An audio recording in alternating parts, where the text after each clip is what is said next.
All All right, right. sounds good.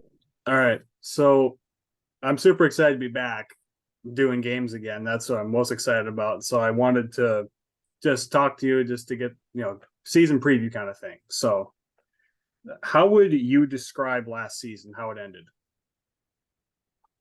I think most know we kind of got cut short with injuries. Me, Max Fraser's out for the year, so we didn't go into state full roster. And I believe, well, I hope most of our team believes. I think the outcome could have changed, but there's no excuses. We came short, and I think everyone has that sour taste in their mouth for this upcoming season.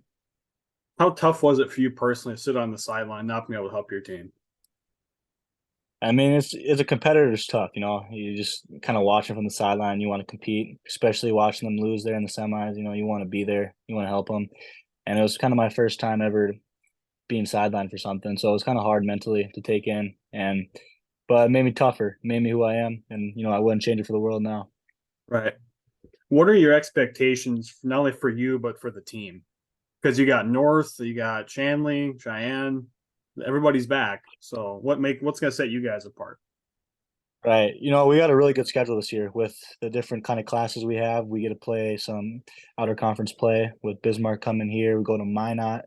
We play Osseo from the Minneapolis area and Right. Alexandria. So we got, really good competition this year. And, that's great for us. So obviously, the goal is the state championship. I hope every team has that goal. That's what you should always strive for. Yep. But, for us, we kind of have a saying, stacking wins. So, you come into practice, you stack win, you get better. You go through the season, stack wins. And that's just all it is. If you stack wins, you keep stacking wins, I think everything will play out the way you want it to play. Right. So I assume that you're all for the conference realignments. So you're not playing Valley City or Wapaton anymore. You're facing the Bismarcks of the world. So I assume you're all for that kind of competition. Yeah, it's kind of nice, going into a state tournament and you kind of get a little taste of the West and see what it's like, Right. have an aspect of it. That's kind of hard the past years where we haven't played a West team and you go in just, cold feet, like you have no idea what's going on. So it's nice. Sure. Who do you? Because this is a mention. You pretty much half your bench is a new roster. You lose six guys. You lose Ray. You lose Cole. You lose Kamani. You lose Max. You lose Riley Hansen, and you lose Max Mitzel. So who do you expect to step up from last year as a younger classman, now stepping up to this year? Right. We lost six, but we kind of kept four starters. We kept Right. me, Mhm. Dan, Jackson, and Alpha. And with me being out the last, couple 11 games, Nick and Peter got a chance. So you kind of have Sure. six guys coming back there. Right. So, obviously those two now, Nick and Peter, are going to have a bigger role coming in. I expect sophomores, Colton Ranke, Cam Miller to come in, play some crucial minutes. Yep. And, it's kind of up there. There's a very talented team from seniors to sophomores. Yep. So, it's whoever's going to bust their butt every day, it's going to be fun to watch and fun to see who gets those minutes. Sure. Sure. So how do you think the EDC is going to shake out this year? Because you and North are the top dogs, but then there's the Shanley, there's the Cheyenne, there's a lot of other teams. So how do you think it's going to shake out? Yeah, obviously, us in North got pretty much everyone back. North especially has everyone back, so they'll be Mm-hmm. scary. A sleeper that I don't want to say I'm worried about, but they're going to be really good is Grand Forks Central. They I got agree. pretty much every Yeah. single one back, and Cheyenne too has pretty much everyone back as well. So and then Red River kind of loses a lot of their seniors. Shanley loses a lot of their seniors. But other than that, like it's going to be a really competitive conference, and I'm really excited to battle it.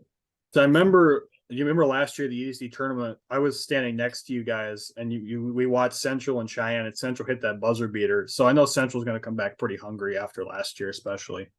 Right. Um, is there an opponent in the EDC you're looking forward to? Is it North because you got hurt against them, or is it Red River because I knocked you out of state? You probably treat everyone the same. It's kind of the Okay, generic answer, but obviously, North's a state title. We want to go knock them off right away. Red River obviously knocked us off. We want to go, go beat them. But it's everyone's the same. We're gonna treat everyone the same, and we're gonna try to go, bust our tails versus everyone. what kind of coach is Bart Manson?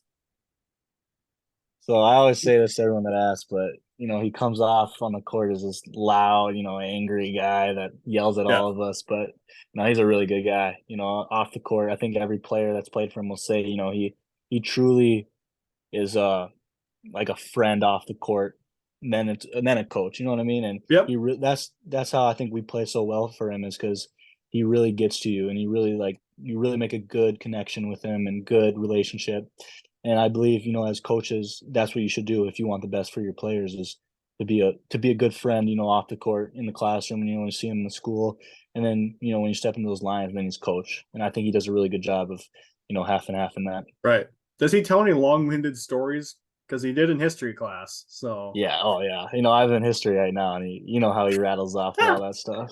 oh yeah, this he could rattle on for 10, 15 minutes about some random history Oh. topic. It's Oh yeah. hilarious.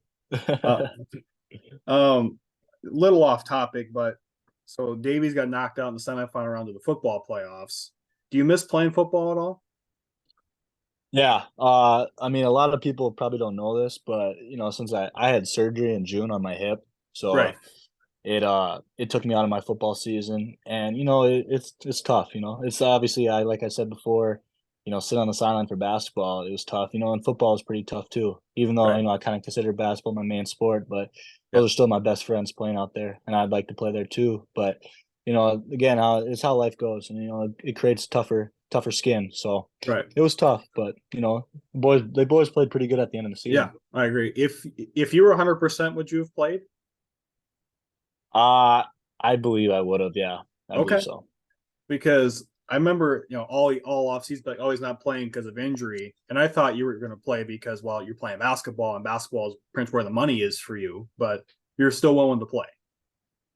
Yeah, yeah. I don't know about senior year. I'm still kind of debating that. It's still up in the air, but I love football. I love that Yeah. game. You know that. I love Oh, competing. So yeah. I yeah, was in front of you for 2 games, so yeah, yeah, so it's for like, sure. yeah. So like everybody, like, on this year's team, they'll call Gage Q. You're always my Q. So like, Yeah. so you'll always be my man in that one. I asked Max this year during a broadcast, but do you have a favorite drill? Favorite drill? Yeah, Who do you asked Max? What did Max say? I don't remember exactly which one he You said, remember? because he was coaching, he always kind of liked to coach you around, just from what he told me. So he liked. I don't remember if it was a weave drill or what it was, but it was something Okay. along those lines. But Okay. yeah, Yeah. what's yours? So I was just with Caleb Scary this just maybe an Yeah. hour ago, and we were talking about this, but it's called Team Fast Break, and Oh, sure. it's a fast break, and it's Yeah. competitive, and we really get after that one. That's what we all look forward to. So it's probably that one. 3-on-2, 2-on-1. Yeah, yeah, Yeah, I remember that. yeah. One thing you're most excited about. It's what are you most excited about going into this year? Um, so as like growing up in elementary school and middle school, I always played a year up. Yeah. So this 24 class is the class I always played with during like travel ball and stuff like that. So Sure. I haven't played with these guys since, seventh grade, because we got COVID and stuff. So I'm really excited to, play with my best friends again, and it's going to be a really fun year. Yeah. You lost to Moorhead last year. I remember that, and they had that center that I believe he scored almost every possession. He's not there anymore. What has to be different this time around to get the win?